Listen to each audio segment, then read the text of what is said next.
sometimes 31, sometimes 31, right? And what you do in that month at a glance, and Gary and Jay mentioned this on page 169, is that on that month at a glance, every Sunday or pick a day of the week where you literally write in what is your win that day. What do you need to do to make it a win that day? Like, for example, it's not always work related. Yesterday was not work related, it was personal, yet it would have been in the it would have been in the it would have been in the back of my mind while I was making follow-up calls and everything, that I didn't see my little girl go to class. That would have affected my mindset. And then on top of that, as you're done at the end of every day on that month at a glance, mark it out. On page 169, they give us an example of this where it shows it marked out, because every day at the end of the day, when you mark out that win, it triggers something in your mind. It's a sense of accomplishment that, you know what, I did what I needed to do. Now I can go home to my family. I can go home I can go home and be at peace, right? And I think right now with everything, Adelina, you mentioned this, with everything going on in our world, we need wins. And you know what's funny is that last year during when COVID started, I taught this class to about 120 market centers, and I felt it needed to come back. So I'm going to leave it with, and I know I don't know if I covered all 5 minutes. However, just remember, win every day. And I trust that you all got some value out of this, and I'm going to respect your time. And we'll take it from there. Did y'all find value at least, or give me some ahas? What'd you get? I keep forgetting that, like, the tried and true things, like in the One Thing book, are tried and true for a reason, right? And going back to it, I really appreciated you having the page numbers so that we could actually go to it. Like, if you don't have time to read the entire book right now, you can at least go back to page 160 and 169, right? I like that you specify a personal day to win the day, a personal way to win the day, and a professional way to win the day, right? You have in both aspects of your life. Right on. Absolutely. And by the way, if you get a chance, if you haven't read The One Thing, you can fast forward, read chapter 15. If it doesn't resonate to you, read it again. If it still doesn't resonate to you, read it again. And once it does, read the whole thing. Thank y'all so much. You're awesome. Thank you. Chapter 15. Game on, game on. Spencer, you ready? Yes, I'm good. All right. Can you guys hear me? It just did something weird I haven't seen before. Yeah, I can hear you really well. And you guys, for everybody who doesn't know Spencer Seaman is in the Dripping Springs office. He's one of our team leads in Dripping Springs. And I've never heard of anything you told me you're going to talk about. So I'm ready for it. I'm so ready. And we are all ready to hear about this. So game on. It's your take. Let's do it. Let's do it. All right. So basically what I'm going to talk about today is, if some of you are probably familiar with Sandler sales. It's like a really popular sales methodology out there. So this is what I've learned. I've read the book. I'm not going to say I'm a master, but I've definitely read the book a couple times, and there's some really good stuff in there. So anyways, the most popular Sandler book, it's called You Can't Teach a Kid to Write a Book at a Seminar. Definitely not a sexy title. It's like so unsexy that it's hard for me to even remember the name of it, but it's a good book. So definitely recommend it. So what we're going to talk about today is we're actually going to start out with a little quick activity. Okay, so this is going to take about 20 seconds. Don't worry, it's not going to be a difficult thing. So what we're going to do is just imagine you're on a desert island. You can close your eyes or not. If you're driving, definitely don't close your eyes. So on this island, we're going to imagine that we're just there. Beautiful desert island. There's beach, perfect temperature. Maybe you got a pina colada or some water. Nobody's there. It's just you. There's coconuts.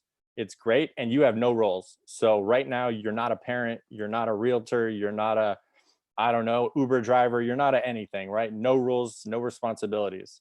So keep these answers to yourself, but basically you're going to give yourself a rating of 1 through 10. I'm not going to ask you it later. So totally anonymous, but basically like rate yourself. So without all these roles in your life, in this moment in time, 1 to 10, like a 1 being, I feel like crap. I just don't think very highly of myself, versus a 10 would be like, I place a lot of value on myself. Like, this is great. All right, so take a few seconds to think of that. 1, 2, 3, and I assume everybody has a number. All right, so keep that to yourself. All right, so the section of the book that I'm going to talk about, I'm not talking about the whole book. I'm just talking about what's called I versus R theory. And I had never heard of this. I had never thought of any of this, but I think it's pretty interesting. So this is what it is. So basically, like we're on the island where I said we have no roles. Like that's how it is when we plop onto the ground or get caught by a doctor when we're born, right? We have no roles, right? We don't have jobs. We don't have responsibilities. We're just like some baby that just cries when it needs something. And I don't know, everything just kind of gets taken care of for us. But, you know, and in terms of page numbers, if you want page numbers, there's an index at the back of the book, I/R theory. All right, so we go through life when we acquire these roles, right? And a lot of the times, right, like, so if I'm a good salesperson or if I'm a good father or something, right, then maybe I feel success in that role. Or maybe I'm a crummy father, right? And maybe I'm a failure in that role. But basically all these roles that we're acquiring, like essentially you could give yourself a 1 through 10 score on those as well, just like you did as an I at the beginning, okay? So basically we constantly measure ourselves in our roles, but the roles in no way measure our value as a human being, okay? So think about that. So basically we have value as a human being, whether we're good at what we do or not. So there is the distinction, right? And identity and roles are both important in life. All right. And I think you guys are I think it'll make a little bit more sense when I move on. All right. So in those numbers at the beginning, it's kind of broken down into 3 different categories. Okay. So like if you gave yourself a 7 through 10, you have a healthy self-image. Okay. Like you basically are going to feel good about yourself regardless of role performance. A lot of these people are the people that we see as naturals, right? Like the people that someone says, you know, Bill is just, he'd be a millionaire no matter what he did, right? It doesn't matter if he was in real estate, doesn't matter if he was a car thief, he'd be a killer, whatever it was, right? Of course, if he was a real winner, he probably wouldn't be a car thief. Bad example, but you guys get what I'm saying. All right, so then the non-winners, you know, that would be through like a 0 through 3. They allow the roles that they're playing in their life to really affect their identity. Like they're like tied to them, right? They have a bad day at work and they're coming home and they're probably taking it out on everybody because, you know, they had a crummy day at as a salesperson that day, and that's essentially how they identify, right? They're consistently poor performers. They don't make it to the top, and we'll talk a little bit more about why that is in a bit. All right, so continuing on this, there's also the at-leasters, right? They rated themselves like a 3 through 7, right? So they like themselves only when things are going well in their roles. When they have that role failure, they're really tough on themselves. And again, right, there's nothing wrong with being tough on yourself for wanting to be successful, but really they're like living on their success in these roles, and they don't really win, but they don't really lose either. They're kind of hovering in the middle. They're okay with where they're at, right? They're not really aspiring to too much. All right, so what, right? So am I just like saying all that stuff to make people feel good or bad? No, I'm not doing that. So the whole point of this, I'll kind of illustrate it with a story that they tell in the book, right? So generally, people perform in their roles in a manner that's consistent with how they see themselves conceptually. Okay, and that's the major point I'm trying to make here. So the roles they play in their life are essentially going to correlate with how they see themselves. Okay, so like it might not be perfect. Like if Eddie in this example I'm going to get, he was a 5 in terms of identity. Most of the roles in his life, he's going to be somewhere between like a 4 and a 6. That's just, again, not perfect, but that's generally how it'll correlate. Okay, so the example of Eddie, let's just say Eddie's a salesman. He's an I5. Okay, so he feels okay about himself, not too high, not too low. So let's just say like last month, Eddie killed it. He got a ton of sales, right? He sold a lot of homes. He's doing great. So Eddie goes home to himself, you know, that night, and he kind of has this conversation like, you know what? Like I had a really good month, right? I'm doing really well. I'm good, but like I'm not that good, right? And what happens is we start to kind of sabotage ourselves unconsciously, right? So like we feel more comfortable having our roles be around the area where our identity is. So to sabotage himself, maybe Eddie is the person that, okay, they had a good month. Now I can take my foot off the gas. Now I'm just going to stop lead genning for a few weeks, or I'm not going to do my follow-ups. And maybe it's not even intentional. It's just every day when he shows up in the morning, I had a great month last month. I feel fine. I don't need to do much. And what's going to happen with Eddie? In a couple of months, he's not going to have any business because he stopped working his business. He stopped lead genning, stopped doing follow-up, stopped having the urgency to close deals. That's so important to actually be a top salesperson, right? So he's going to be stuck in this constant roller coaster of up and down, right? As soon as has 0 sales, he's going to get back to lead gen. He's going to work his butt off because at that point he feels like, I'm a decent salesperson. I'm way better than this 0 salesperson right here. And then he's going to get back to it and grind until he gets back into a range that he feels comfortable with. Okay, so hopefully that's all making sense so far.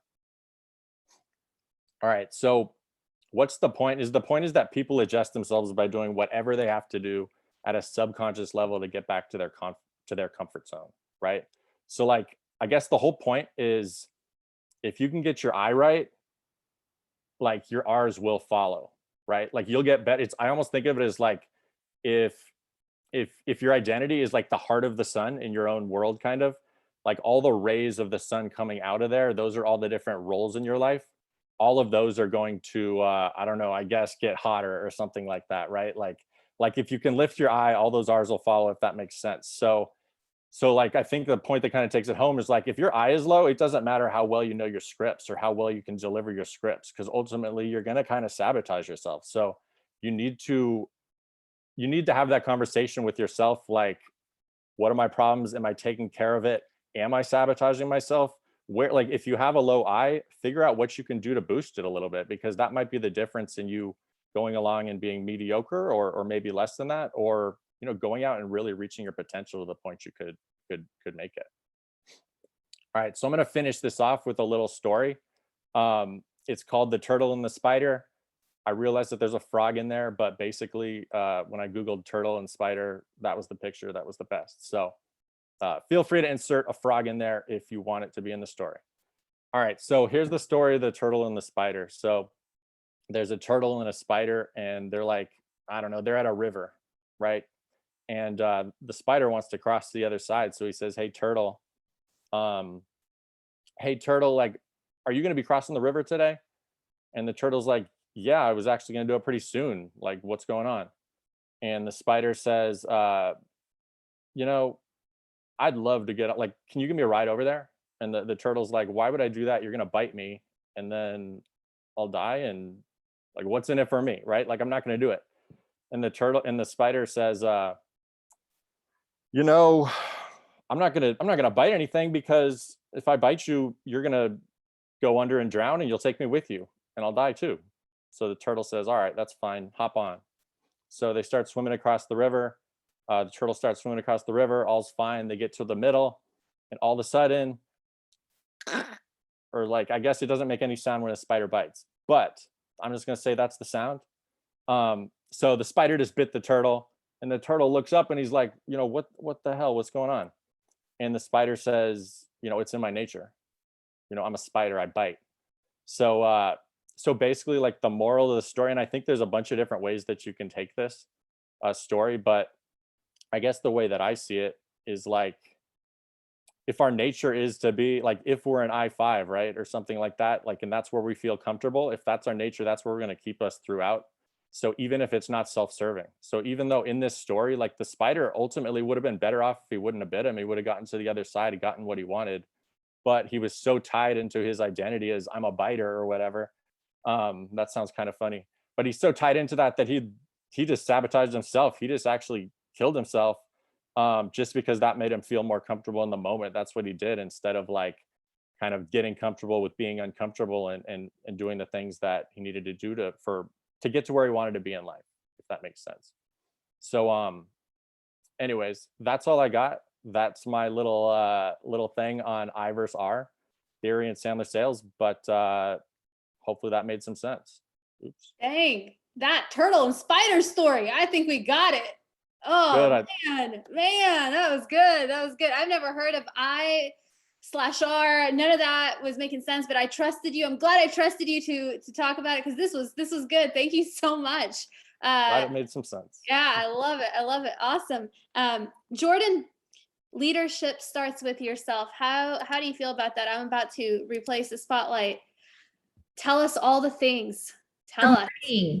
Yeah, Jordan's in Dallas. You guys, if you don't know Jordan is Dallas Fort Worth. If you're new to our company, she's awesome. Her hair looks good all the time.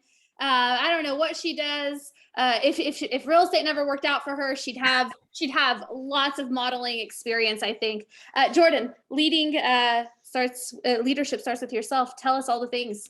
Awesome. I'm so excited to be with you guys today. And I love that Adelina does these power ups and gets us all excited for Thursdays.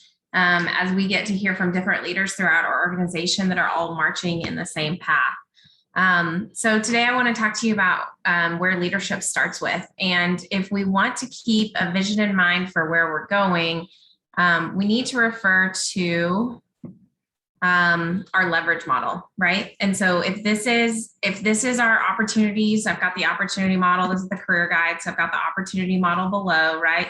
And we all are familiar, hopefully, with the opportunities that come with growing in our organization.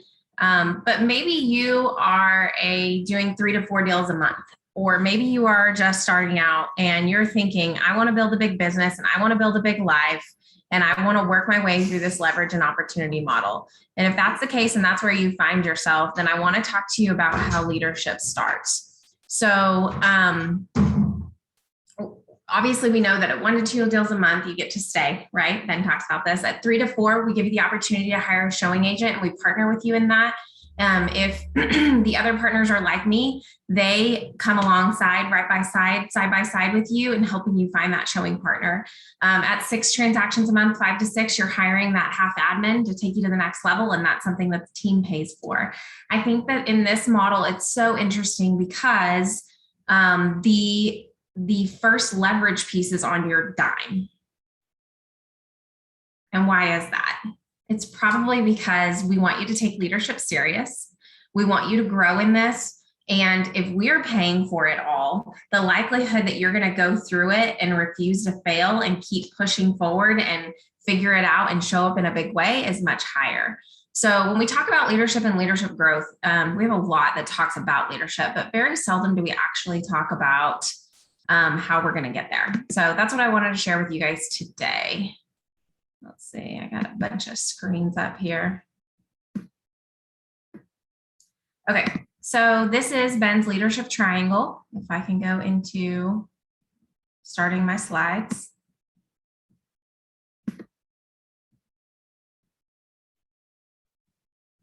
Okay, are you guys seeing that, the leadership triangle? Not yet. I see your leverage model. Okay.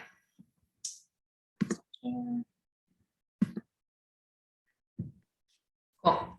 So are we here now on the leadership triangle? It is still showing. Yeah, we're good. Awesome. So this is Ben's leadership triangle. And the first base, we always in triangles, it's tempting because we start reading from left to right and top to bottom, right? But in this case, with a lot of Ben's models that are triangles, we start with the bottom, which is leading ourselves. Then the next is that we then get the opportunity to lead others. This is when we're working through the leverage model. But what I want you to hear today is that the base starts with leading ourselves. And when we lead ourselves well, it's when we get the opportunity to lead others. When you are not leading yourself well and you bring on someone else, that's when everything starts to show up and be heightened. Who in the call has kids? Like, we got a lot of people with kids. Kids magnify what you do wrong, right? Like, they repeat everything you say. They go to school, drop the F-bomb. You're like, dang, they heard that from me, right? And so the same thing happens when you're leading an organization. The organization starts to look like you. And then whatever you do, your organization is going to do 80% of. And so if you guys desire to grow a team within the team, then what you're going to be looking at is also leading an organization within our organization. Now, luckily, you have the umbrella of us, and we're going to help lead your people with you and consult with you in that. But ultimately, that has to start with leading yourself. So if your desire is to go through the leverage model and you're looking at, I want to grow this big organization, let's talk about what that leadership looks like. So this is Ben's. Ben is one of obviously all of our biggest mentors. And one of my next biggest mentors is Craig Rochelle, and he leads Life Church. So he talks about how do we lead ourselves first? A couple things that you can ask if you're looking at, am I doing a good job of leading myself first? What disciplines am I lacking? If I look at leaders in my organization, or I look at leaders that I look up to, maybe it's the people on the call today that presented. Maybe it's other people within BKT or within Keller Williams. Maybe it's somebody like your church pastor. What are their disciplines that they're doing, and what are their disciplines that I am lacking in my life that I can start initiating, such that when I'm leading somebody else, they're going to do 80% of what I'm already achieving, right? What do I need to do to grow as a leader of others? So what are the things that I need to do, and how will I prepare to lead a team of leaders in the future? So we go back to the leadership triangle. You not only have leading others, but the hope is in growing your leadership, that you are actually growing leaders that then grow leaders. So as expansion partners in most of our organization, we have leaders in our organization that are that next level right here of leaders. And those people are leading others and helping them grow into leaders that will lead others. So let's take a look at the 6 type of leaders. So there are unpredictable leaders. Obviously, we're going to get better as we go. But if you go, you know what, I'm a little bit in this category and I'd like to move to this one, I think identifying what you are helps you move into the next direction. So unpredictable leaders create hesitant followers. You never know what they're going to do next, right? Like there's complete inconsistency. You inevitably become hesitant, fearful, and tentative, and it's just impossible to find that beat and that consistency of expectations. Domineering leaders produce complainers. They intimidate, they threaten so that people will follow them. They get short-term results, but in the long term, it can be really devastating. So you follow out of fear, right? Until you find another path or opportunity, and then you tend to go that direction. They create a culture of yes people, and they get compliance, but they don't get commitment, all in commitment, etc. Secretive leaders are the ones that produce guarded followers. They don't give you feedback. They say, we just work together. So they start to create people who work together, but don't work as a team when they're those secretive leaders and there's those secretive relationships. Passive leaders produce disengaged followers. So these are people that if they have more to sweep under the rug, they just go buy a bigger rug to sweep it under, right? And they can be great leaders at first. They can be great peacetime leaders, but they're not going to make great wartime leaders, because at wartime, somebody's got to take the bull by the horns and go after it and get it. And that's what leadership is. They don't fix problems. They sweep them under the rug. Their leaders end up disengaged because they feel like they can't make a difference. And if the leader doesn't care, then the team isn't going to care either. But let's talk about healthy leaders. So when we're going the direction of, maybe you've said in those 4, like, I can kind of identify there. That's a weakness of mine. What we really want to do is study and focus on what are healthy and empowering leaders, if that's our goal to grow in our leadership journey. So healthy leaders produce faithful followers. They set a clear vision. They continue to communicate the vision. So they get very simple in their strategies because they need to create a clear vision and bring them across, right? So in our organization, within place, there's a lot of different ways that you can lead generate. You can door knock, you can this, you can that. However, our team predominantly focuses on our sphere, our online leads, and on our open houses. So there's 3 key forms, and we keep marching in that direction. If we have an individual that really has mastered those and wants to get more creative, then we'll help them in that way. But we're super clear on our vision and the numbers it takes to produce what you want to produce, right? And so that creates transparency and clear vision, and we can all march in the same direction and speak the same language. They listen and they collaborate. This is huge, that open door policy. I want to hear your opinions. I want to collaborate. At the end of the day, I'll make the decision that either best suits the majority needs or is the direction that we need to go to achieve the vision. They're active. They're here. They show up. So many people want to go 7th level to stop having to do the business and be in the business. And time again, I watch leaders who want to build a business that they can step out of, and then that business falls apart and they're stepping back in, right? And so a healthy leader is active and they engage daily in the organization. So they're here, they show up, and they're continuing to cast the vision. Are you kind of getting a picture of the 4 less healthy leaders versus what a healthy leader looks like? So even better than that, as a healthy leader, and that's somebody who's leading others, then we get into the leading leaders category, right? And so that's somebody that empowers leaders. This is like one of the ultimate levels of leadership when you're empowering leaders. You produce other great leaders that are leading others, and you're teaching them along the leadership journey. You have all the things the healthy leaders do, plus you empower people with the ability to say yes to opportunities and vision. So what that means is you've cast such a clear vision that your people don't have to come to you with every little decision, because they're so clear on where they're going that when an opportunity comes up, they are able to actually make the decision on your behalf because they're clear on the vision and where we're going. Does that make sense? They also start making decisions that are best for the organization, not just for themselves. And so they start thinking in terms of the organization, in terms of the group think, because together as the group goes further, their opportunities are going to grow. So you start seeing that individualism set aside, and you're like, how do we get the group together? And that's when you know that you're leading leaders and that those people are on the healthy leadership journey, when they start seeing that bigger picture. So just a reminder, this visual I think is great. Again, we're leading ourselves. How do we lead ourselves every day? Leadership is what we do when no one is watching. When nobody knows, are you still doing your legion? Are you still hitting your brevity tasks? Are you still searching your leads for who's on our website? Are you still doing that activity every single time? If your boss takes a vacation, are you still doing your activities that need to be done in order to get it done, right? Are you filling your free time with what are my long-term projects that I can be working on? Or are you cashing it in and calling it a day and peace out? Because guess what? As you build your organization within our organization, your organization is going to look like that. And then we have leading others. So that's the next opportunity in the leverage model, with the showing partner and then eventually with the half admin. Then as we go throughout the leverage model, we go into another piece of leverage. And hopefully at that point, that third piece of leverage, somebody else in your organization is leading. So now you get into the point where you're growing leaders. And then lastly, this is really cool. You get to a point where you get to attract leaders. So you start attracting people who are doing 30, 40 units in production, who want to grow and have a big life, who study their art of their career on their own time because they want to get better and they want to know more and they want to be better at what they do, right? And so that's how we go up through the leadership triangle. You guys have any questions on that? Questions? Jordan, you're a great presenter. And you know what it made me remember was all the overnight successes, right? All of them, everybody on this call who's just an overnight success, right? And all of the Olympians and all the people we look up to. And gosh, that base of the model, I'm so glad you talked on it. Leading ourselves is exactly where it starts, and nothing is sustainable without it.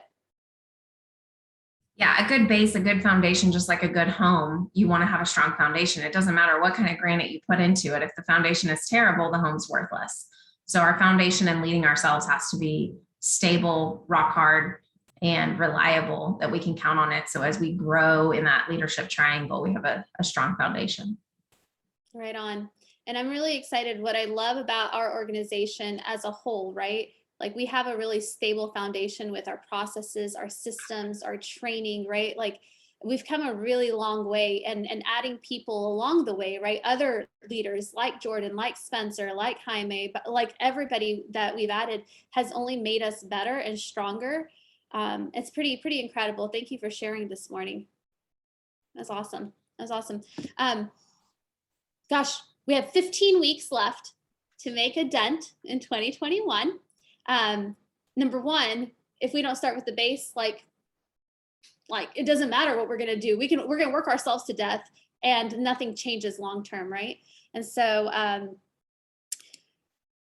I feel good about I don't know how I got you on spotlight. Sorry. Casey, you want to speak again? But I feel good about where we're going. I think all of our teams are going in awesome directions. We'll have a good weekend and all of that. And then we'll have 14 weeks left next week. And then we'll get to 13 and 10 and 11, right? And so the faster that we can implement, all of these people, anybody you look up to, their superpower is not like being smarter or better or prettier or any of that, right? Their superpower is just implementing something, right? So from everything you heard today, I don't care what it is you implement. It's all good. Pick one thing that you're going to implement. And then once you implement that, pick the next thing, right? Those 1% increases every day, they make a difference. So I love that. Next week, we'll hear from Sarissa and a couple more, and then we'll just wrap up our August, and then we'll get back to guest speakers in September. So I'm really excited. Thank you guys for all that you do. We wouldn't be who we are without you guys. Just huge appreciation across the board. Have an awesome weekend. Thank you guys, Jordan, Casey, Jaime, and Spencer. You guys were awesome this morning. Appreciate you guys. Appreciate every single one of our agents. Thanks, guys, and our staff. Thanks, everyone. Bye, guys. Thanks, y'all. Bye.